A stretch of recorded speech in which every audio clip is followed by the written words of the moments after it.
lot of us in the coaching world have this thing about New Year's resolution, depending on how much you've been online and researching things, how long you've been looking into it. The New Year's resolution is like a trap. It's almost, I want to say, a cop-out in a sense, because as soon as you tell your brain that I'm going to start doing something when I get to a certain time point or time frame in the future, that immediately wires your brain to get comfortable with not doing it today. In other words, you're incentivizing yourself to be a procrastinator, right? So when people say to me New Year's resolution, I used to be a lot worse. I've kind of gotten better at reacting with like a cringe-like face because it is cringy. Besides the fact that you're kind of giving yourself an exit, a cop-out, an excuse that, hey, I don't have to start yet. On the flip side, on the result side, so 3 months down the road, 6 months down the road, what happens when the following new year is 3, 6, 9 months down the road? Then what? Are you gonna slip back in your old habits, in your old ways? And, it's an easy example when we talk about losing weight. Are you gonna gain all that weight back, or even half of it? Shouldn't be gaining any back. In fact, you should be dropping even more.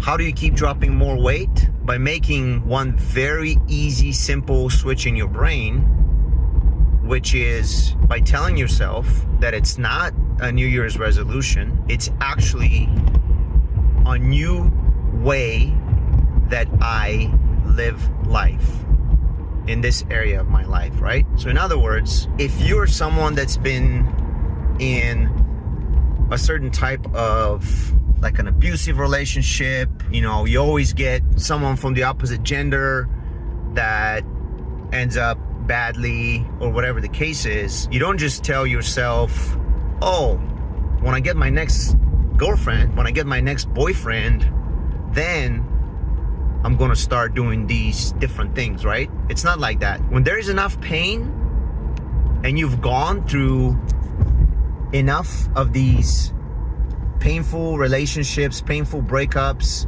heartache and whatnot, the decision that has to happen, that you have to make, is I will treat relationships differently. I will have a different outlook on the whole relationship thing. And that's the only way that you're going to start making progress or something, provided you take the action, provided you take the right action, right? So essentially, you have to tell yourself that it's a new lifestyle.